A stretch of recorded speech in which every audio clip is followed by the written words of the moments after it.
British advanced pain clinic, నొప్పి మాయం, surgery దూరం. For appointments 91555563.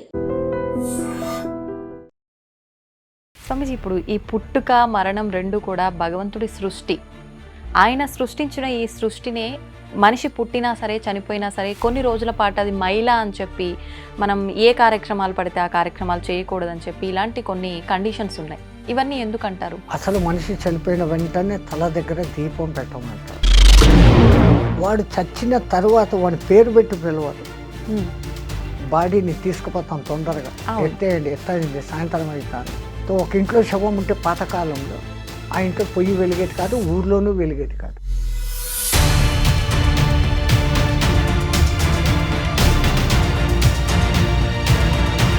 బొట్టు విషయానికి వస్తే ఈ మైలలో ఉండి పితృ కార్యక్రమాలు ఏదైతే 10-11 రోజుల్లో ఉంటాయో ఇవన్నీ అయిపోయేదాకా ఆ ఇంట్లో వాళ్ళు కానీ వారికి సంబంధించిన వాళ్ళు కానీ ఆ ఇంటి పేరుతో ఉన్న వాళ్ళు అలాంటి వాళ్ళు కూడా బొట్టు అనేది అసలు పెట్టుకోరు. ఎందుకని అలా? పెళ్ళి అయితే వాడు కట్టేది కాలుకు మెట్టలు తొడుగుతాడు, మెళ్ళో ఒక తాడేస్తాడు. ఈ మధ్యలో వీళ్ళు కొన్ని కల్పించుకొని వీళ్ళు డబ్బులు గుంజేదానికి నువ్వు ఆ తప్పు చేసినావు, బొట్టు పెట్టేసుకున్నావు. కొంతమంది ఈ మధ్యకాలంలో ఇప్పుడు వచ్చిన ప్రళయాలు ఇవన్నీ వచ్చిన తర్వాత 2025లో ఈ చేతబడులు ఇలాంటివి, చిల్లంగి, బాణమతి ఇలాంటి యొక్క ప్రయోగాలు ఎక్కువగా అయ్యే అవకాశం కనిపిస్తోంది రాబోయే ఉగాది తర్వాత వచ్చే సంవత్సరంలో అని చెప్పి అనడం జరిగింది. నిజంగా అలాంటివి వచ్చే అవకాశం ఉందంటారా స్వామీజీ? మీ తెలంగాణ ఏరియాలో అయితే ఈ విద్య లేని చోట, వెనకబడిన చోట ఈ ఆదివాసీలు వాళ్ళు ఆ పలానా కాయలు వాడు వెళ్ళే దారిలో వేస్తే ఇదైపోతుంది, అవి 100 to 100%.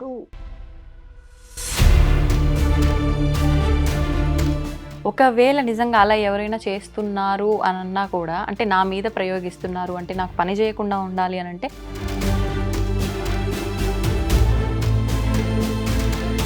ఒక దారమో ఏదో ఆయన కాళ్ళ దగ్గర పెట్టి అది కంకణం లాగా ధారణ చేస్తే it will become a shield to you. నిజంగా అంత పవర్ ఉంటుందా స్వామి దానికి?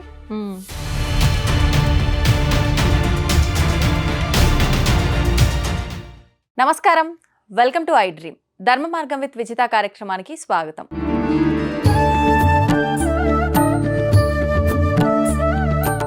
ప్రస్తుతం మనతో పాటు ఉన్నారు శ్రీ సంత్ సదానందగిరి 109 బాబా. ఇప్పుడు వారితో మాట్లాడి మరిన్ని విషయాలు తెలుసుకునే ప్రయత్నం చేద్దాం. నమస్కారం స్వామీజీ. హరి ఓం, మంగళం. స్వామీజీ, భగవంతుణ్ణి ఆరాధించటమే మనశ్శాంతి కోసం అని చెప్పి కొంతమంది అంటుంటారు. కొంతమంది ఏమో కోరికలు తీరడం కోసమే ఆరాధిస్తుంటారు. కానీ భగవంతుని నమ్ముకుంటే ఖచ్చితంగా మీకు మనశ్శాంతి అనేది లభిస్తుంది. మీరు అనుకున్నవి కోరికల రూపంలో మీరు కోరుకోకపోయినా భగవంతుడు ఖచ్చితంగా నెరవేరుస్తాడు అని చెప్పి కొంతమంది చెప్తుంటారు. నిజంగా భగవంతుని నమ్మితే మనశ్శాంతి అనేది లభిస్తుందా? నమ్మితే నమ్మకపోవడం అనే ప్రశ్న లేదు. మొదలు పెట్టే ముందర ప్రార్థనతో మొదలు పెడతాం. యస్యాద్విరద వక్రాద్యాః పారిషద్యాః పరశతతం విఘ్నం నిఘ్నంతి సతతం విశ్వశ్రేణం తమాశ్రే శరదిందు వికాసమందహాసం స్ఫురదింది వరలోచనాభిరామం అరవింద సమాన సుందరాస్యాం అరవిందాసన సుందరీం ఉపాస్మహే. నారాయణ సమారంభం వ్యాసశంకర మధ్యమాం అస్మదాచార్య పర్యంతరాం వందే గురు పరంపరాం. ఓంకార పంజర సుఖీం ఉపనిషదుద్యాన వనకేడికలకంఠీం ఆగమన విపిన మయూరీం ఆర్యాం అంతర్విభావయే గౌరీం. మా గురుదేవులైన మహంతి హిమాలయ గిరిజీ మహారాజు వారి పాదపద్మములను మనస్సులో స్మరించుకొని,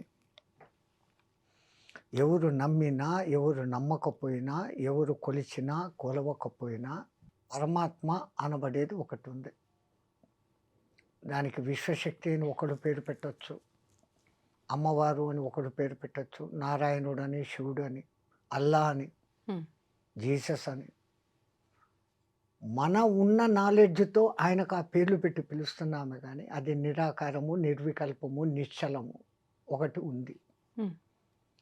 అది సృష్టించినాక నీ కర్మను బట్టి నువ్వు చేసేదాన్ని బట్టి నువ్వే ఫలితాలు పొందుతావు. నీకు నేను ఏమి ఇవ్వాలో నేను అది ఇస్తాను అని ఆయన ఇస్తూనే ఉంటాడు. అడిగితే దొరికేది కొంచెం, అడగకుండా అంటే వాళ్ళు ఏమి ఇవ్వాలనో అది ఇస్తారు. దేవుణ్ణి నాకు లాభం జరగాలి, నాకు శుభం జరగాలి అన్న టార్గెట్తో కాదు, నేను నీవైపోవాలి, నీవు నాలో నెలకొనాలి, ఉన్నావు నాలో అన్న పవిత్ర విశ్వాసత ఉన్నప్పుడు ఆ బౌద్ధానుగ్రహం మన మీద ఇంకొంచెం ఎక్కువ ప్రసరిస్తుంది. అయితే మరి మనశ్శాంతి విషయానికి వస్తే స్వామీజీ? మనశ్శాంతి అంటే ఈ మానవుడే తనకు అనవసరమైనటి కోరుకొని తీరకపోతే ఆ మనశ్శాంతికి లోపిస్తుంది. కష్టానికి లోనైతున్నాడు. అవును. అప్పుడు నాకు శాంతి కావాలా అంటున్నాడు. శాంతంగానే ఉన్నాడు వీడు. కోరి అశాంతిని తెచ్చుకొని నాకు అశాంతిగా ఉంది, ఈ అశాంతి పోవాలా అనుకుంటున్నాడు. ఆ. ప్రకృతిలో మమైకమై సాధారణంగా జీవిస్తూ ఉన్నప్పుడు వానికి ఏమీ లేదు. ఫస్ట్ జనరల్ నెససరీస్ రోటీ కపడా और మకాన్. అవును. ఈ 3 దొరికితే చాలరా భగవంతుడా అనుకుంటాడు. అంతే. కాస్త అవి దొరికినాక కంఫర్ట్స్ కావాలా అంటాడు. ఫ్యాను, డబుల్ బెడ్రూము, అంతే. దానికోసం ఇంకా కష్టపడతాడు. 10 ఏండ్లు 20 ఏండ్లు కూడబెడతాడు, తెచ్చుకుంటాడు. ఇంకా అప్పుడు ఇంకా ఇంకా కోరికలు వస్తాయి. ఆ కోరికలు తీరితే సంతోషిస్తాడు, తీరకపోతే మనశ్శాంతి కరువైంది అంటాడు. అవును. ఇక్కడ వీడు చేసుకుంటున్నది. సరే, కంఫర్ట్స్ అన్నీ సమకూరినాయి, అంతటితో తృప్తి పడ్డు, లగ్జరీస్కు పోతాడు. అవును. పార్టీలు పెట్టడం, ఖర్చులు చేయడం, ఎవడో మనవడి బర్త్డేకు 10 కోట్లు ఖర్చు పెట్టేసి గ్రాండ్గా చేయడం, లగ్జరీస్. దెన్ వాట్, ఇంకేం లేదు ఇంకా తర్వాత. ఎంతెంత వీడు తెచ్చుకుంటున్నాడో, ఏ దొంగలు ఎత్తుకుపోతారో, ఏ ట్యాక్స్ వాడు వస్తాడు, వీడు కోరి మనశ్శాంతిని వీడే పోగొట్టుకుంటున్నాడు తప్ప ఆయనేమి మనశ్శాంతి పోయే పరిస్థితి ఎక్కడా కల్పించలే. ఉన్నంతలో నాకు దొరికింది ఏదో దాంతో నేను తృప్తి పడతాను అనుకున్నాడు ప్రపంచంలో అందరికన్నా సుఖవంతుడైన జీవి. అది ఇడిచిపెట్టి నాకు ఇంకా కావాలా అనుకుంటుంటే దానికి అంతం లేదు. అక్కడే మనిషి అశాంతికి లోనవుతా ఉన్నాడు. మనిషి అశాంతికి పరమాత్ముడికి ఎంత మాత్రమూ సంబంధం లేదు. స్వామీజీ, ఇప్పుడు మీరు చెప్పారు, నిజమే అనిపిస్తోంది, నిజంగా కోరికలు అసలు కోరనేకూడదు భగవంతుణ్ణి, మేమే అతిగా ఆలోచిస్తున్నాం, అసలు ఆలోచించొద్దు, ఇది తప్పు అని అనుకున్నామే అనుకోండి, ఇంతటితో ఇది ఆగిపోతాయా అంటే ఆగిపోదు. ఖచ్చితంగా మళ్ళీ ఏదో ఒక ఆలోచన వస్తూనే ఉంటుంది. ఇవన్నీ అదుపులోకి ఎలా తెచ్చుకోగలుగుతాం? పరమాత్ముడు ఏ జీవికి ఈయనంతటి విచక్షణ జ్ఞానం మనకిచ్చాడు. ఓ కోరిక పుట్టడం మానవుడికి సహజం. కోరిక పుట్టినాక ఈ కోరికకు నేను అర్హున్నా కాదా, ఇది నాకు చేతన అవుతుందా లేదా, నేను దీన్ని సాధించుకోగలనా లేదా, ఈ ఒక్క క్షణం ఆలోచించి ఈ నిర్ణయం తీసుకుంటే ఇంక వాడికి అశాంతి లేదు. అక్కడ ఆలోచించడం లేదు మానవుడు. తనకు శక్తికి మించిన కోరికలు కోరేసుకుంటాడు. అవును. కొంచెం కష్టపడతాడు, ప్రయత్నిస్తే అది కూడా సాధించుకోవచ్చు. కానీ ఆ కష్టం కూడా పడకుండా నాకు అది రావాలా అనే మెంటాలిటీలోకి వచ్చేస్తూ ఉంటారు మానవులు. అది వాని హద్దుకు మించిన కోరికలు. అవును. హద్దుకు మించింది అని తెలిసి కోరుకోవడం ఎందుకు, తీరలేదని బాధపడడం ఎందుకు? మేము చెప్పే పాయింట్ అది. అన్నీ మన చేతుల్లోనే ఉన్నాయి. ఆయన అంతా ఇక్కడికి ఇచ్చి, ఇంత ప్రకృతిని ఇచ్చి, ఇంత గాలిని ఇచ్చి, అన్నీ ఇచ్చి ఇక్కడికి పంపాడు. నువ్వు సక్రమంగా ఉండి రాపా. మీ తెలుగులో ఒక మంచి వరుడు ఉంది. ఏంటి స్వామి? చనిపోయినాడు అంటారు ఎవరైనా కాలం చేస్తే. ఎక్కడి నుంచో చనియన్, ఎక్కడికో పోయాను. వేదాంతం అంతా ఆ చిన్న మాటలో ఉంది. ఎక్కడ ప్రశ్న మొదలవుతుందంటే, ఎక్కడి నుంచి నేను వస్తున్నాను, మళ్ళీ ఎక్కడికి పోతున్నాను.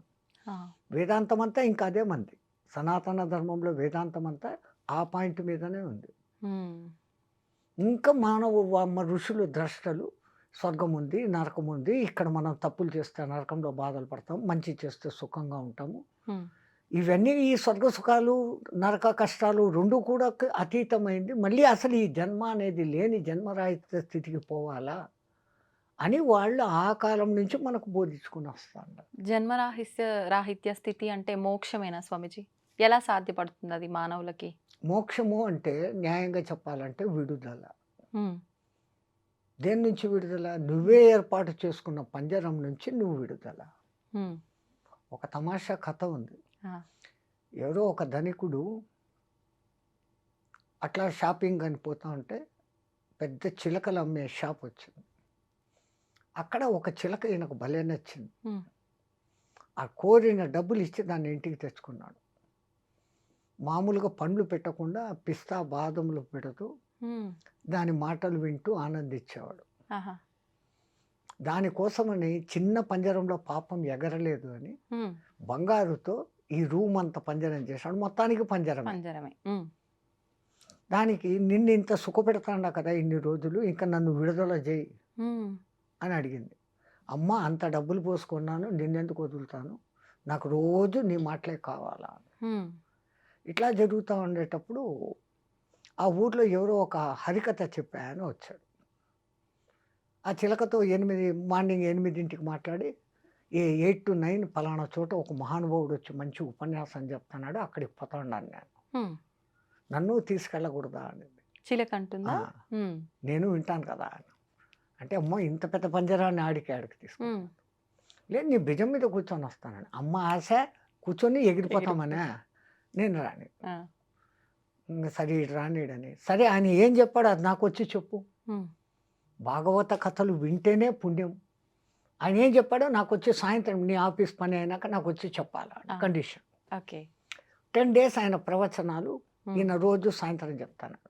ఈ చిలకకు అర్థమైంది హ్మ్. ఆయన పరమ జ్ఞాని. ఆ! ఇంకా 11వ రోజు ఆయన ఉపన్యాసాలు పూర్తి అయిపోతాండే, రేపు వెళ్ళిపోతాడు ఆయన. ఆహా! వెళ్ళిపోతాడు అన్నప్పుడు ఇంకా చిలక నీకు రోజు చెప్పేశాను ఆయన చెప్పిందంతా, హ్మ్. రేపు ఆయన జై శ్రీరామ్ అని వెళ్ళిపోతా అన్నాడు. హ్మ్. సరే ఈ పొద్దు నువ్వు సత్సంగంలోకి పోయినప్పుడు హ్మ్. నేను ఒక మాట అడిగానని, నేను అడిగిన మాట ఆయనకు చెప్పు అన్నాడు. ఆ! ఏం అడుగుతావు నువ్వు, నాకు మోక్షం ఎప్పుడు అని. ఈయన అనుకున్నాడు మోక్షం అంటే ఇది సత్యనాకు మోక్షానికి పోవాలా అని. ఆహా నీకు ఎంత మంచి జ్ఞానం ఉంది, ఆయన తప్పనిసరిగా అడుగుతాను. ఆ! ఆయన కథ అంతా చెప్పి ఇంకా బ్యాగ్ గీగ్ సర్దుకుంటా అంటే ఈయన పెద్ద కోటీశ్వరుడు కదా, ఆ రూమ్లోకి ట్యాప్ కొట్టి నేను పలానా వాడు వచ్చాను అని చెప్తే ఆయన లోపలికి రా పై ఏం సంగతి. హ్మ్. మా చిలక మిమ్మల్ని ఒకటి అడగమనింది. హ్మ్. చిలక అడగమనిందా ఎప్పుడు ఏమి, హ్మ్. అసలు మీ ఇంట్లో ఎట్లుంది, హ్మ్. నాకు ఇట్లా నచ్చింది కొన్ని తెచ్చుకున్నాను, దాన్ని ఎక్కడ పెట్టినావు, "ఓ, బంగారు పంజరం చేసినాను దానికి, ఫ్రీగా తిరిగేదానికి రూమ్ అంతా పంజరం చేసి పెట్టినాను." హ్మ్. ఆహా, ఏం చెప్పి ఏం అడిగిందండి, నాకు మోక్షం ఎప్పుడు అని అడిగింది. ఆ అడిగిందా అని కింద పడిపోయినాడు ఈయన. ఆ! ఎందుకు పడిపోయాడు? ఈయన చూస్తే కదలికలు లేవు, ఆ! చచ్చిపోయాడు. ఈ రూమ్లోకి నేనే ఉన్నాను, నన్ను ఎక్కడ ఎవరేమంటారు అని వీడు పరిగెత్తుకుంటా ఇంటికి వచ్చేసాడు. ఆ! ఇంటికి రాగానే చిలక ఆత్రంగా అడిగింది. ఆ! అడిగావా, ఆయన ఏం సమాధానం చెప్పినాడు, నీ ముఖం అడిగాను, నువ్వు ఏం ప్రశ్న అడిగావు, హ్మ్. ఆ మాట అనగానే ఆయన కింద పడి చచ్చిపోయినాడు. హ్మ్. ఆయన చచ్చిపోయినాడా అని అది కింద పడిపోయాడు. హ్మ్. ఇది ఏమి కర్మరా, ఇది ఎక్కడ మోక్షము, ఆ!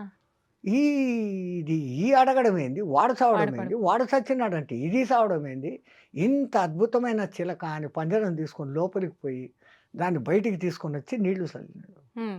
నీళ్లు చల్లగానే పట్టని లేసి ఎగిరిపోయింది. ఆ గురువు గారు హ్మ్. ఈ చిలక భావం అర్థం చేసుకున్నాడు. ఆ! నన్ను పంజరంలో పెట్టినాడు, ఈ పంజరం నుంచి నాకు మోక్షం ఎప్పుడు, విడుదల ఎప్పుడు అని అడిగింది అది. ఓకే. వసే చిలక సచ్చినట్లు నటించు, వాడు బయటికి తీస్తాడు, నువ్వు ఎగిరిపో అనే సింబాలిజాన్ని ఓహ్! ఆయన అక్కడ పడిపోయినట్లు నటించాడు. అబ్బబ్బబ్బబ్బా! మహాజ్ఞానులు ఆ స్థాయిలో హ్మ్. ఉంటారు. ఆ చిలక చెప్పిన దానికి ఆయనకు వెంటనే అర్థమైపోయి అర్థమైపోయింది. దాన్ని ఇంకా ఇడిచిపెట్టు అంటే ఈడు ఇడిచిపెట్టడు. హ్మ్. ఇంకా టెక్నిక్‌గా చెప్పాలంటే ఇధర్ సే ఘాత్ గుమానా హై, మక్కన్ నికాల్నా హై తో उँगली टेढ़ी करना है అంటారు. హ్మ్. ఆయన దానికి అర్థమయ్యేటట్టు ఇంక ఈయన ఎట్లా పోయి చెప్తాడు ఆయన అవును. పడిపోయి చచ్చిపోయాడు అని. అంటే నువ్వు అట్లా సచ్చినట్లు పడితే నువ్వు బయటికి పోతావు అని. అవును. కొంతమందికి విడుదల అంటే అటువంటి విడుదల. హ్మ్. కానీ ఋషులు, మునులు మన సనాతన ధర్మం నమ్మేది ఆ! ఎప్పటికైనా గానీ ఈ పునరపి జననం, పునరపి చక్రంలో వద్దు. హ్మ్. ఆ సంచితపు మూటను మోయలేకపోతాండాం. ఆగామిని నిలబెట్టలేకపోతాండాం. హ్మ్. ఈ ప్రారబ్ధాన్ని అనుభవిస్తానే ఉన్నాము. ఈ ప్రారబ్ధమును సక్రమంగా అనుభవిస్తూ ఆగామిని నిలబెట్టవచ్చు తప్పులు చేయకుండా. ఓకే. నువ్వు మంచిగా ఉండి దాన ధర్మాలు, యజ్ఞయాగాదులు, పుణ్యకార్యాలు చేస్తుంటే సంచితం ఆటోమేటిక్‌గా తగ్గుతుంది. హ్మ్. ఈ జన్మకు కాకుంటే మళ్ళీ ఛాన్స్ ఇస్తాడు. ఇంకో జన్మ, ఇంకో జన్మ. ఆ సంచితపు మూట పూర్తిగా తగ్గిపోయింది అంటే హ్మ్. ఆగామి లేదు, సంచితం లేదు. జై శ్రీరామ్. పునర్జన్మ ఉంటుందా స్వామీజీ? 100%. మళ్ళీ మానవ జన్మే ఉంటుంది అనొచ్చా? అది మానవుడిగా ఉండొచ్చు, ఇంకోటిగా ఉండొచ్చు. కోట్లలో ఒకళ్ళకి హ్మ్. పూర్వజన్మ స్మృతి అనేది వస్తుంది. హ్మ్. ఒకవేళ పరమాత్ముడు మనకు పూర్వజన్మలు, రాబోయే జన్మలు ఒక్కొక్క 2 జన్మలు చూపించాడంటే చాలు. హ్మ్. మనం ఈ వర్తమాన జన్మను బతకలేము. హ్మ్. ఎందుకంటే అయ్యో! నేను అట్లుంటున్నా, ఇట్లుంటున్నా ఆ హ్మ్. జన్మల్లో అని హ్మ్. దాని గురించి ఆలోచన చేస్తూ, రాబోయే జన్మలు ఇట్లుంటాయా అనుకుంటూ ఈ ఉన్న వర్తమానాన్ని పాడు చేసుకుంటాం. హ్మ్. అందుకని పరమాత్ముడు ఆ మరుపు అనేది ఇచ్చాడు.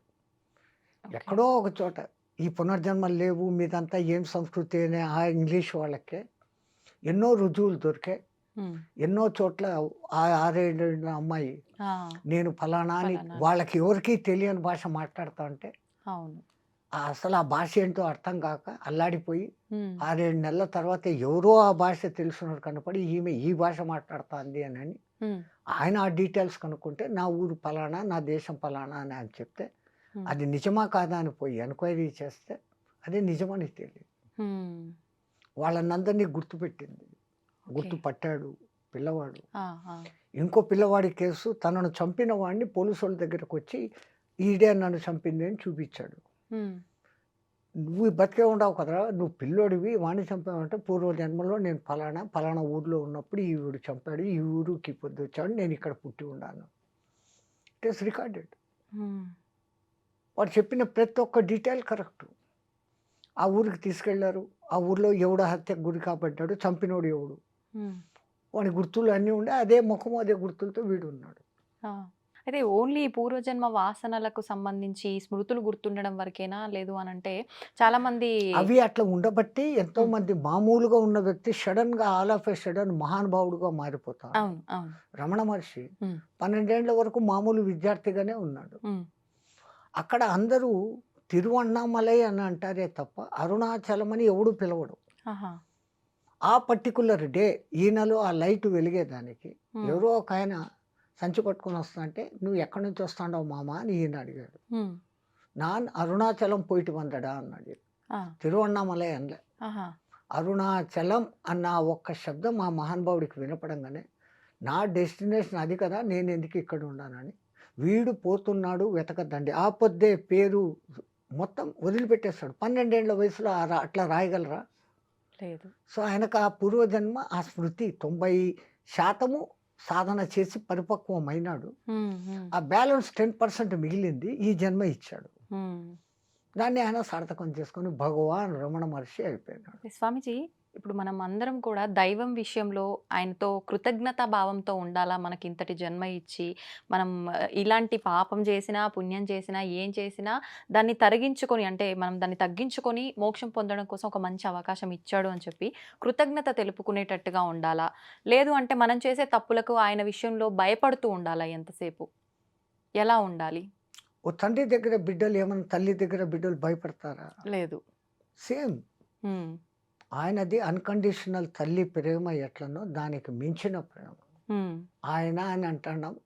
అది అనాల న్యాయంగా అయితే. హ్మ్. ఇది నా స్త్రీ, నా పురుష, నా నపుంసకః. హ్మ్. Some super power. దాన్ని మనం పరబ్రహ్మ అన్నాం. మన హ్మ్. హ్మ్. సనాతన ధర్మం. ఆ! అది ఒకటి ఉంది. ఆయన ఆ ఇచ్చిన విచక్షణతో నువ్వు మంచిగానే ఉండిపోతావంటే హ్మ్. నీకు ఈ సమస్యలే రావు. హ్మ్. రెండవది ఆయన దగ్గరికి పోయి మనం కోరికలను అడగడం అనేది వేస్ట్. హ్మ్. ఎందుకంటే నేను ఇంతకు ముందే చెప్పిన. "वो कब అవును. देगा, तब देगा, कितना देगा, उतना देगा, कहाँ देगा, वहाँ देगा, कैसा देगा, वैसा देगा." హ్మ్. సిరితా వచ్చును నారికేళంబుల జలంబులు పోలే సిరితా పోయిన పోవును కరిమింగిన వెలగపండు పోలే అని మీకు ఒక పద్యం ఉంది. అవును. టెంకాయని ఒక దినం కోస్తే దాంట్లో నీళ్లుండవు. హ్మ్. రెండో దినం కోయండి ఫుల్‌గా నీళ్లుంటాయి. హ్మ్. ఎవడు ఎక్కడి నుంచి దానికి ఆ నీళ్లు అందిస్తన్నాడో, వస్తే ఆయన కరుణ ఉంటే అట్లా వచ్చేస్తుంది. హ్మ్. నీ దరిద్రం ఉంటే ఏనుగు మింగిన వెలగపండులాగా పోతుంది. ఏనుగు ఎలగపండు అట్లే మింగేస్తుంది. ఆ! 30లో అట్లే వదిలేస్తుంది. హ్మ్. కాయగానే ఉంటుంది. కానీ పగలగొడితే లోపల గుజ్జు ఉండదు. హ్మ్.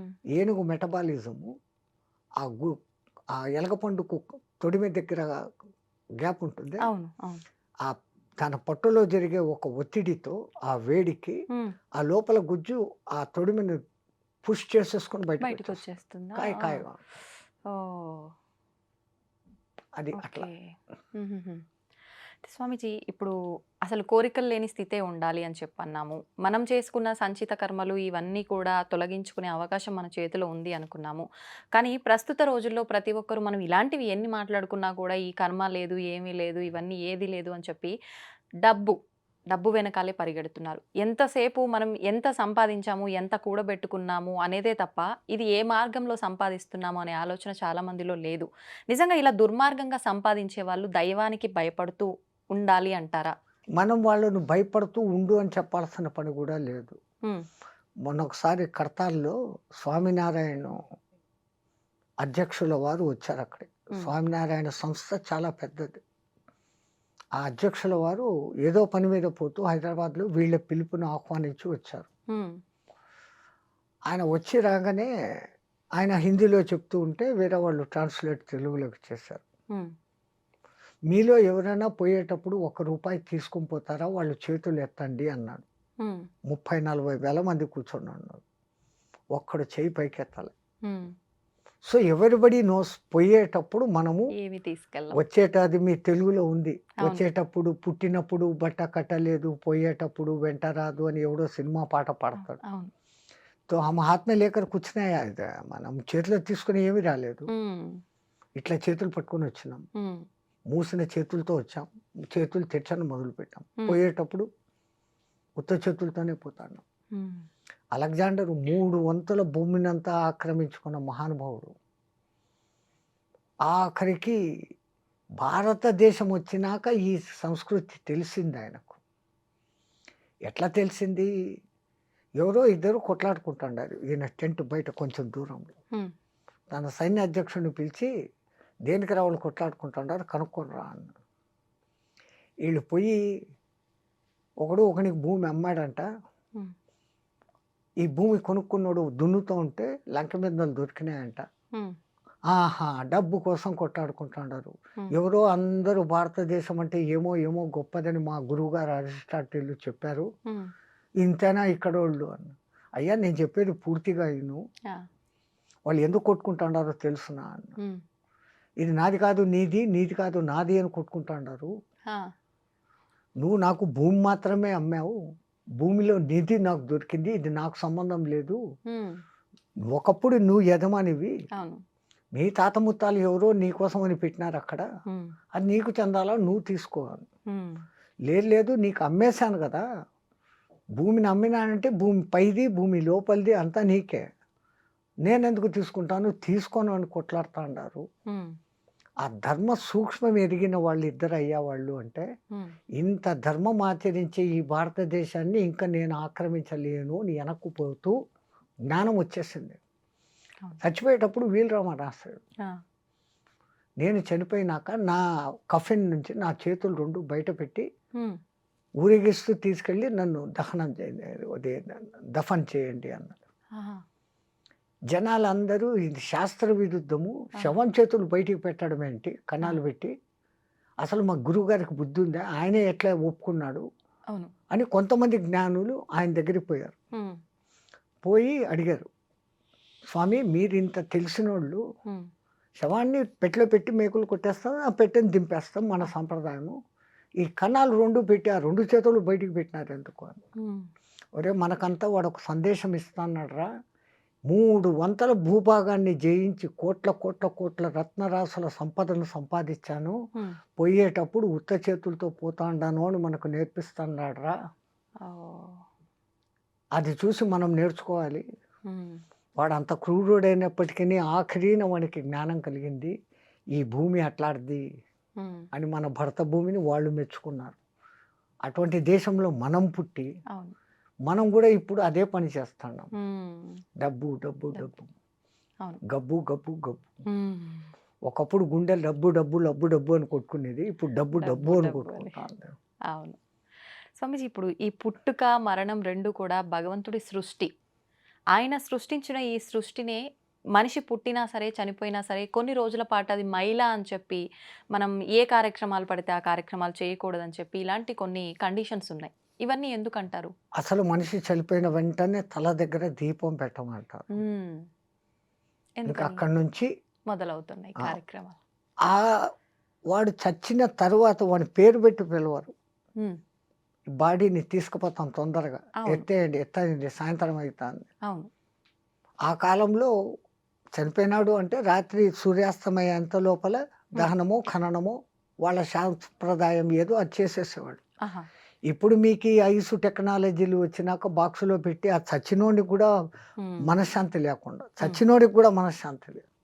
ఆ ఐస్‌లో పెట్టి ఉబ్బిపోయేంత వరకు 5, 6 రోజులు పెట్టి ఎవడో రావాలా, ఎవడో చూడాలా అని చేస్తాడు.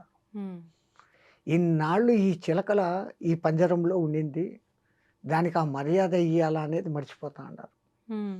పంచప్రాణాలు, పంచ ఉప ప్రాణాలలో ధనుంజయ వాయువు మట్టుకు ఇంకా లోపల ఆశగా ఉంటుందంట. ఆహా! నా మిత్రులు 9 మంది బయటికెళ్ళిపోయారు. ప్రాణ, అపాన, వ్యాన, ఉదాన సమానాలు, నాగ, కూర్మ, కృకుర, దేవదత్తలు. హ్మ్. ధనుంజయ మట్టుకు ఇక్కడనే ఉంటాడంట. ఆహా! అదెప్పుడు ఆ వెళ్ళిపోతుంది? మిత్రుడు వస్తాడని. హ్మ్. ఈ దహనం చేసినప్పుడు ఆ కర్ర నీలుక్కుంటున్నప్పుడు కాపరి తల మీద ఒకటి వేస్తాడు. ఆహా! పట్టుమంటుంది. అప్పుడు ధనుంజయ బాబు వెళ్ళిపోతుందంట. ఓహ్! అప్పుడు శివుడు జై శ్రీరామ్. హ్మ్. అట్లా ఇప్పుడు పితృదేవ కార్యాలు హ్మ్. నెలకొకసారి పిండాలు పెట్టాలా? అవును. అవును. కనీసం వాడిని తలుచుకోండి. హ్మ్. పితృకార్యాలు చేయడం అంటే మీ తండ్రి, తాత, ముత్తాత 3 తరాలను నువ్వు తలుచుకుంటున్నావు అంటే వాళ్ళు ఎట్లా బతికారు? ఏం చేశారు? ఎట్లున్నారు? ఇయన్నీ మీరు నెమరేసుకోవడం. హ్మ్. మీరు చేస్తుంటే మీ కొడుకు అది చూసి నేర్చుకొని మీ తర్వాత మీకు చేయను మొదలుపెడతారు. అంటే at least remember your previous generations. హ్మ్. హ్మ్. నీ పరంపరను నువ్వు మర్చిపోకు హ్మ్. అని గుర్తు చేసేదానికి ఆచారాలు. హ్మ్. ఒక ఇంట్లో శవం ఉంటే పాతకాలంలో ఆ ఇంట్లో పొయ్యి వెలిగేది కాదు. ఊర్లోనూ వెలిగేది కాదు. ఊర్లో గూడా. ఆ పాతకాలంలో ఆహాహా! వానికి కండోలెన్స్ చెప్పేవాళ్ళు. ఆ! ఇప్పుడు అపార్ట్మెంట్ సంస్కృతి. ఈ ఇంట్లో ఒకడు చచ్చిపోతే పక్కింట్లో వాడు పెళ్ళికి మ్యూజికులు పెట్టుకొని, అవును. అవును. లైట్లు పెట్టుకొని చేసుకుంటాడు. హ్మ్. నీ ఫేట్ అది, నా ఫేట్ ఇది. What I have to do అన్న పరిస్థితి అంటున్నారు. ఇక్కడ. అవును. అవును. అప్పుడు ఆ పల్లెల్లో ఆ ప్రేమ, ఆప్యాయతలు అంత హ్మ్. అందంగా ఉంటాయి. హ్మ్. ఆ రోజు సాయంత్రం అప్పటికి సాయంత్రానికి ఎత్తేసినాక ఎవరో ఇళ్ళలో పొయ్యిలు ముట్టించుకొని వీళ్ళకు తెచ్చి పెట్టేవాళ్ళు. వీళ్ళు వండుకునేవాళ్ళు కాదు. హ్మ్. ఆ 9 రోజులు ఆయన జ్ఞాపకాలతో, హ్మ్. ఆయన వస్తువులను మళ్ళీ ఇంకోడు వాడకుండా వాళ్ళ ఇంట్లో వాళ్ళు ఎవరికైనా దానం ఇచ్చి ఆయన పేరు మీద దాంతో హ్మ్. పాటు ఇంత డబ్బు దక్షిణ ఇచ్చి ఇంకోటికి మంచి చేసినట్టు ఇదంతా ఈ పుణ్యం వానికి చెందుగాక, ఈ పుణ్యం వానికి చెందుగాక అన్నట్లు చేస్తారు. హ్మ్. బతికున్నప్పుడు వాడు పాపిస్తోడో, మంచోడో, చెడ్డోడో. అవును. కానీ చనిపోయిన తర్వాత వాడు ఉత్తమ లోకాలు పోవాలనే ప్రతి ఒక్కడి కోరిక. వాళ్ళ సంతానానికి ఇంకా ఆ కోరిక ఎక్కువ. హ్మ్. వాళ్ళు ఏం చేస్తారు ఈ కార్యక్రమాలు వీటిలన్నీ చేస్తారు. దానికి కొన్ని నియమాలు అని పెట్టారు. హ్మ్. ఇప్పుడు ఆ ఇంట్లో అట్లా జరిగింది మహిళ వాళ్ళని రావద్దు అని అంటే హ్మ్. ఇప్పుడు ఆడ పోయి మీ ఇంట్లో మంచి శుభకార్యం వాళ్ళని పోయి పిలిస్తే ఎట్లుంటుంది? వాళ్ళ మనిషి చనిపోయిన బాధలో ఉన్నారు. బాధలో ఉన్నారు. అవును. అందుకని వాళ్ళు మహిళలో ఉండారు. వాళ్ళని అంటద్దండి, వాళ్ళతో మాట్లాడకండి. హ్మ్. కనీసం ఆ 9 రోజులు హ్మ్. అట్లా ఉండనిస్తే వాళ్ళకు వాళ్ళ జ్ఞాపకాల నుంచి కొంచెం బయటపడతారు. మళ్ళా హ్మ్. మన లోకంలోకి వస్తారు. ఓకే. ఇప్పుడు ఇంకొకటి స్వామీజీ, బొట్టు విషయానికొస్తే ఈ మైలలో ఉండి పితృ కార్యక్రమాలు ఏదైతే 10, 11 రోజుల్లో ఉంటాయో, ఇవన్నీ అయిపోయేదాకా ఆ ఇంట్లో వాళ్ళు గానీ, వారికి సంబంధించిన వాళ్ళు కానీ, ఆ ఇంటి పేరుతో ఉన్నవాళ్ళు, అలాంటి వాళ్ళు కూడా బొట్టు అనేది అసలు పెట్టుకోరు.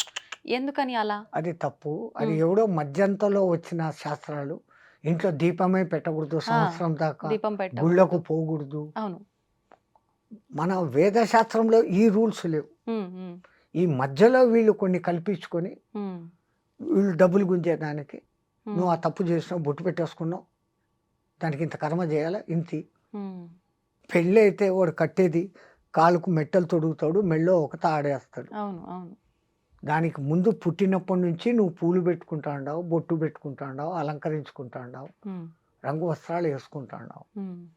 వాడు అవన్నీ పెట్టి నిన్ను మొదటి నుంచి నీ మొగుడు ఎవడో వాడు పుట్టినప్పటి నుంచి నీకు ఇవన్నీ చేయలేదే. చేయలేదు. పుట్టిన బిడ్డకే ఆడబిడ్డ పుట్టంగానే దానికి ఇంత చుక్క బొట్టు పెట్టి, కాళ్ళకు కడియాలు పెట్టి, చేతులకు గాజులు ఇచ్చి, అవును. అదేమో ఇది గుంగొట్టు పట్టీలు వేసి ఎంత తల్లిదండ్రులు అవును ఆనందిస్తారు. అవును ఈ అన్నీ తీసేయమనడం ఎక్కడ సాంప్రదాయం? అందున సతీసాగమనం. ఆ, ఒకప్పుడు అది ఎందుకు ఉండేది అంటే ఈమె మానహీన అయ్యేదానికి కారణం ఉంది, అందంగా ఉంది. వాళ్ళు ఇచ్ఛాపూర్వకంగా చనిపోయేవాళ్ళు.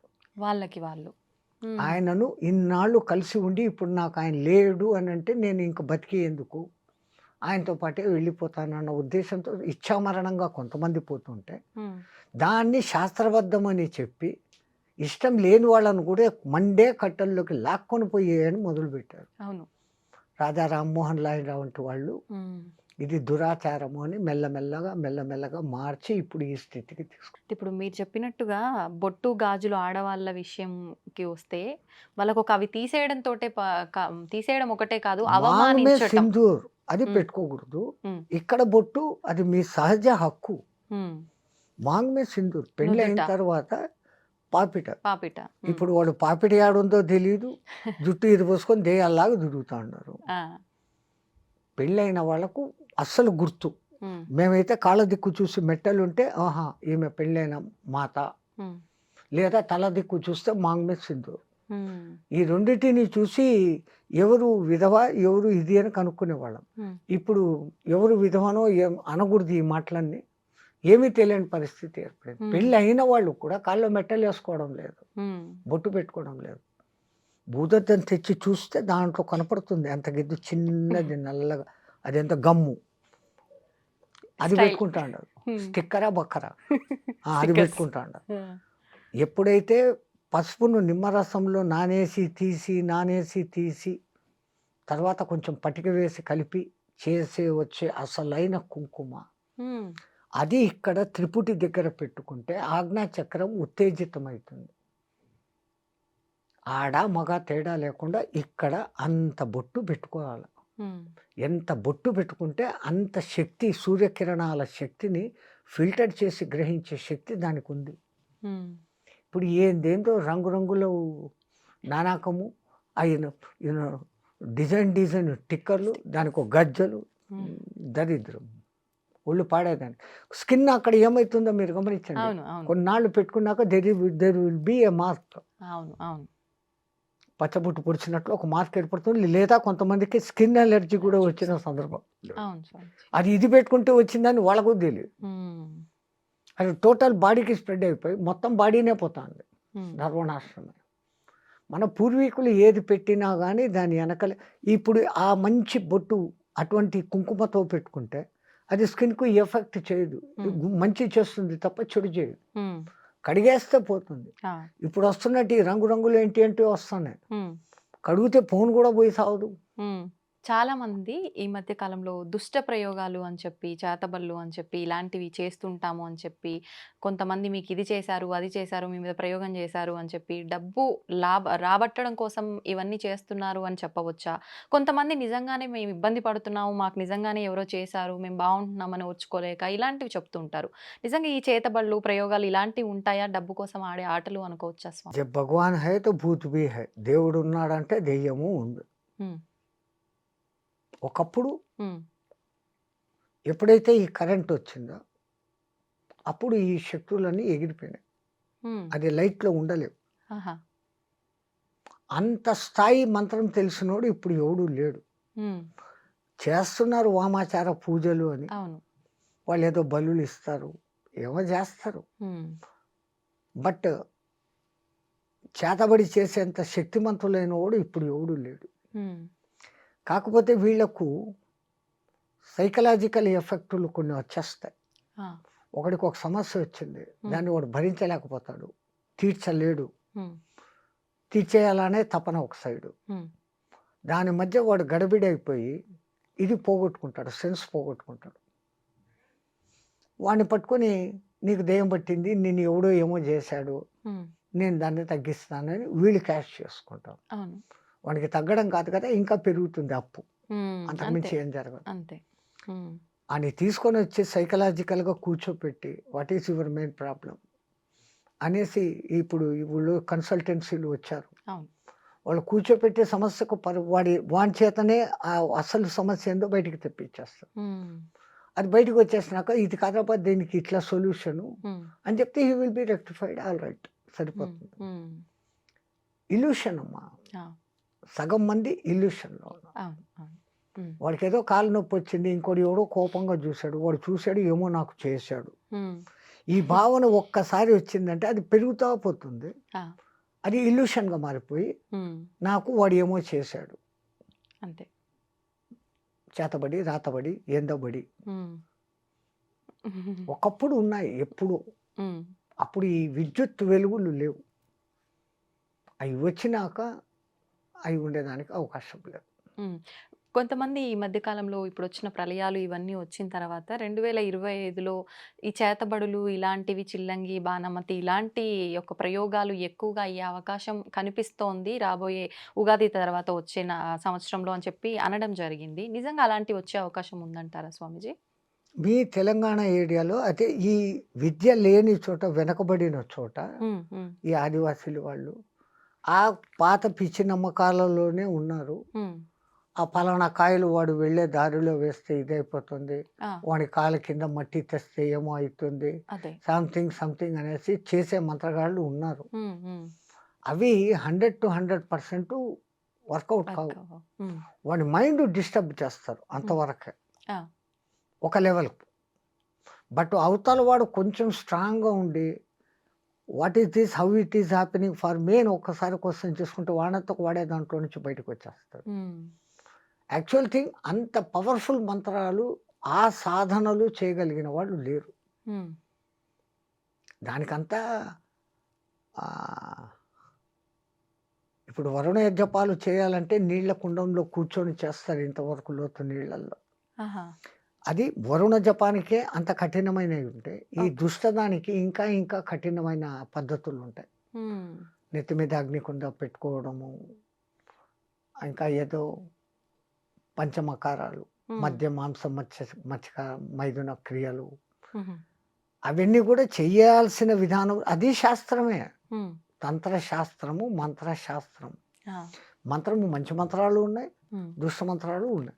ఉమ్, కానీ ఆ దుష్ట మంత్రాల సాధన మంచి మంత్రాల సాధన కన్నా కొంచెం కఠినమైన పద్ధతులు, నియమాలు ఉంటాయి. ఉమ్, ఉమ్. ఆ నియమాలన్నీ పాటించి ఈ కాలంలో చేయగలిగినోడు ఎవడు లేడు. ఓకే. ఒకవేళ నిజంగా అలా ఎవరైనా చేస్తున్నారు అనన్నా కూడా, అంటే నా మీద ప్రయోగిస్తున్నారు అంటే నాకు పని చేయకుండా ఉండాలి అనంటే, నేను దైవారాధనలో ఉంటే అవన్నీ పని చేయకుండా ఎక్సలెంట్. ఉంటాయా? అది హ్మ్. ఆ గుడికి మీరు ఏ దేవుణ్ణి నమ్మారో ఆ గుడికి వెళ్ళి మీ నామగోత్రాలతో అర్చన చేపించుకొని హ్మ్. ఒక దారమో ఏదో ఆయన కాళ్ళ దగ్గర పెట్టి హ్మ్. అది కంకణంలాగా ధారణ చేస్తే it will become a shield to you. నిజంగా అంత పవర్ ఉంటుందా ఎస్, స్వామీజీ దానికి? హ్మ్. అక్కడ 90% మీకు విశ్వాసం పనిచేస్తాను. హ్మ్. నేను వెళ్ళి అక్కడ పూజ చేసుకొని వెంకటరమణుని కాళ్ళ దగ్గర పెట్టింది, శివలింగం మీద పెట్టింది, సంథింగ్ హ్మ్. హ్మ్. అమ్మవారి కాళ్ళ దగ్గర పెట్టింది ఎవరో, అవునవును. అక్కడి నుంచి పెట్టి పూజారి ఇచ్చాడు, ఇది నేను వేసుకున్నా, అది నన్ను ఏం చేయదు. హ్మ్. ఆటోమేటిక్గా మీలో కాన్ఫిడెన్స్ పెరిగిపోయింది కదా. హ్మ్. అంతా మన ఏవా కారణం బంధమోక్షయో అని మన పెద్దోళ్ళు ముందే చెప్పారు తల్లి. హ్మ్. Everything depends on your way of thinking. ఆ! నీ ఆలోచన సరళిని బట్టి. నాకేమో అయింది అంటే నువ్వు డౌన్ అయిపోతా వస్తావు. హ్మ్. ఎవడో నాకేదో చేశాడు అని అనుకున్న ఒక్క ఫీలింగ్, ఆ! నన్ను ఎవడు ఇప్పుడు ఏం చేయలేదు, నా చేతిలో అమ్మవారి కంకణం ఉంది, హ్మ్. లేదు శివుడు ఇది ఉంది, సుబ్రహ్మణ్య స్వామి అభిషేకపు నీళ్లు తాగా, వాట్ ఎవర్ అవును.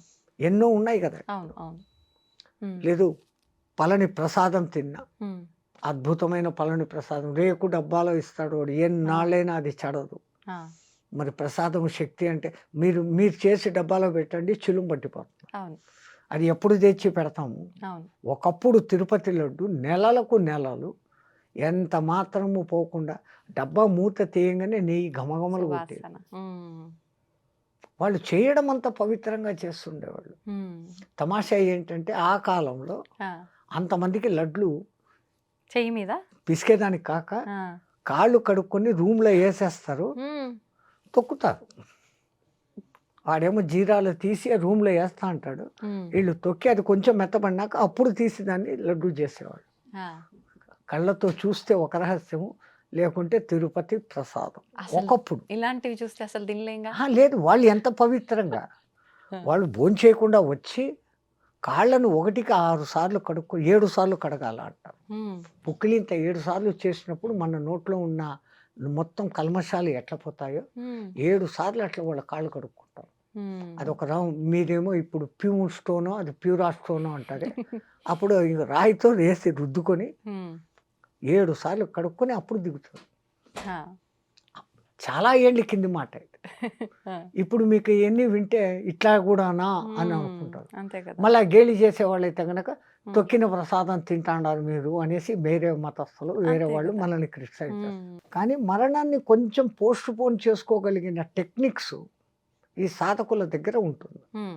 దాంతో ఇంకొంచెం కాలం ఎక్కువ బతకచ్చు. రెండవది వాని కృప కూడా అన్నిటికన్నా మెయిన్ అది.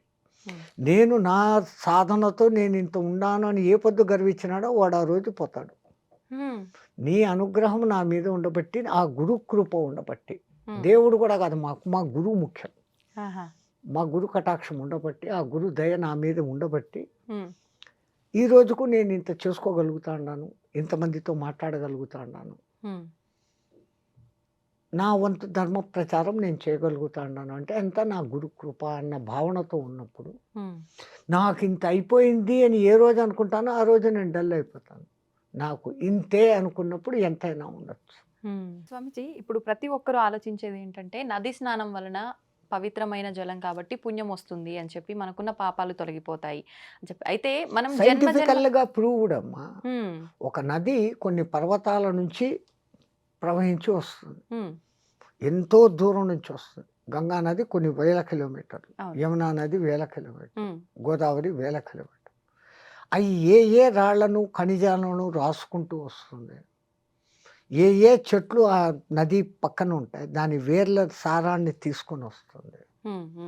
ఇంకా మన పూర్వకాలంలో నదిని దాటేటప్పుడు కాయిన్ వేయమనేవాళ్ళు. అప్పట్లో బంగారు వెండి రాగి కాయిన్స్ ఉండేవి. ఎందుకని? ఆ నీళ్ళలో వేసినప్పుడు ఇవి కణాలు కణాలుగా ఆ నీళ్ళలో కలుస్తాయి. ఆ నీళ్ళలో స్నానము ఆ నీళ్లు స్వీకరించినప్పుడు ఆ ఖనిజాల శక్తి మనకు వస్తుంది. ఇప్పుడు నికెల్ కణాలు వేస్తాండ మనం, ఆ రూపాయి కాయిన్లు ఏంటివో వేస్తాం. అప్పట్లో రాగి నాణాలు బంగారు వెండి నాణాలు ఉండేవి. వాళ్ళు ఎంత దూరదృష్టి చూడండి. నది ఎవడు దాటి ఒక్కసారి పోతే నీ దగ్గర ఉన్న దాంట్లో ఒక కాయిన్ వేయి అనేవాళ్ళు. ఇప్పుడు వేస్తున్నారు, ఆ మాట పాటిస్తున్నారు. పాపం వాళ్ళకు వాళ్ళు వేస్తా ఉండేది కెమికల్ మెటల్ వేస్తాడు. అవి ధాతువులుగా విడిపోతాయి కణాలుగా కొన్నాళ్ళకు ఆ ప్రవాహ వివేకానికి. ఆ కణాలు ఎవడికో నీళ్ళు తాగినప్పుడు 2 కణాలు వచ్చినాయి, బంగారు లోపలికి దిగింది. ఎంత గుడ్ అది అరహస్యం. అందుకే ఆ నదులకు ఆ శక్తులు వస్తాయి. రెండవది ఆ నది దగ్గరనే మునులు ఋషులు తపస్సులు చేసేవాళ్ళు. వాళ్ళ తపస్సు వైబ్రేషన్స్ వాళ్ళ ఆ శక్తి ఆ నీళ్ళకు కూడా చేరుతుంది. మీరు 2 గ్లాసుల్లో నీళ్లు పెట్టి ఒక గ్లాసును రోజు గంటసేపు తిట్టండి, ఒక గ్లాసును ప్రేమగా చూడండి. 2-3 డేస్ ఇచ్చేసినాక ఈ నీళ్లు టేస్ట్ చేయండి, ఆ నీళ్లు టేస్ట్ చేయండి. It response. సైంటిఫికల్లీ ప్రూవ్డ్, వైజ్ఞానికంగా రుజువైంది. ప్రయోగాలు చేశారు వీళ్ళు. ఏది మనోళ్ళు ముందు చెప్పారో వీడికి నేను చెప్పానే రుజువులు కావాలా అంటున్నాడే. నువ్వు ఎతికితే నీకు దొరుకుతాయి. నీకు ఎతికి చూసే ఎక్విప్మెంట్ నీ దగ్గర లేదు. ఇప్పుడిప్పుడు కనిపెడుతున్నావు, ఇంకా ముందు కనిపెడతావు. చంద్రుడు మన మీద ప్రభావం చూపిస్తాడా? శనిగ్రహము ఇన్ని కోట్ల కిలోమీటర్ల దూరంలో ఉంది, వాడు మన మీద ఏంది ప్రభావం చూపిస్తాడు? మీ జ్యోతకాలు ఏంది, జోస్యాలు ఏంది అని వీళ్ళు అంటారు. చంద్రుని మూలంగానే సముద్రంలో ఆటుపోట్లు జరుగుతున్నాయని ప్రూవ్డ్. అమావాస్య పౌర్ణమి రోజులలో దొంగతనాలు కూనీలు దోపిడీలు ఎక్కువ జరుగుతున్నాయి. అదేవిధంగా ఆధ్యాత్మికంగా సాధన చేసే వాళ్లకు శక్తి పెరుగుతూ ఉంది. సో నువ్వు ఆ రూట్లో పోతే దాన్ని హెచ్చు చేస్తుంది, ఈ రూట్లో పోతే దాన్ని హెచ్చు చేస్తుంది. దాని తప్పు లేదు. ఆ మట్టుకు ఆ పవర్ని ఇస్తుంది అది. When you are going in a bad way it is increasing, if you are going in a good way it is increasing. నీ వాడుకునే విధానం మీద. కత్తి తయారు చేసేవాడిది ఏ దోషము లేదు. ఆ కత్తిని ఒక డాక్టర్ వాడినాడు, ఒకని ప్రాణం కాపాడినాడు. అదే కత్తిని ఒక దొంగ వాడినాడు, ఒకని ప్రాణం తీశాడు. అవును. కత్తిది దోషం లేదు, కత్తిని తయారు చేసిన వాడిది దోషం లేదు, వాడి వాడిన దోషం. వాడు. ఇప్పుడు స్వామీజీ ఇన్ని కోట్ల మంది వస్తున్నాయి కుంభమేళాకి వెళ్ళి స్నానం ఆచరించడము, అక్కడ వచ్చిన సాధువుల ఆశీర్వాదాలు తీసుకోవడం అంటే అందరికీ సాధ్యపడదు. వెళ్ళిన వాళ్ళు ఎవరైనా జలం తీసుకొస్తే ఆ జలాన్ని మన నెత్తిలో చల్లుకోవడం గానీ అలాంటివి చేస్తే కూడా అదే పుణ్యం చాలు. వస్తుందా? ఎందుకు గంగాజలం తెస్తే ఎన్నాటికి చెడదు అనేది ఇప్పటికీ సైంటిస్టులు చెప్తానే ఉన్నారు. అవును. వేరే నీళ్లు 10 రోజులకు పాడైతాయి, హ్మ్. గంగ నీళ్ళు ఎప్పటికీ పాడు. హ్మ్. దాంట్లో ఆ ఔషధి శక్తులు ఉన్నాయి. అందుకే గంగమ్మ అమ్మ హ్మ్. మాతృదేవ భావనతో మనం చూస్తాం. హ్మ్. గోదావరమ్మ, కృష్ణమ్మ అమ్మ, అవును. జగజ్జనని, హ్మ్. ఆ శక్తి ఉంది. ధన్యవాదాలు స్వామీజీ. చాలా మంచి విషయాలు తెలియజేశారు. కుంభమేళ విశిష్టత గురించి కూడా చాలా చక్కగా వివరించారు. అంతా మా నమస్తే. గురు కటాక్షం తల్లి. ధన్యవాదాలు. జై గురుదేవ్.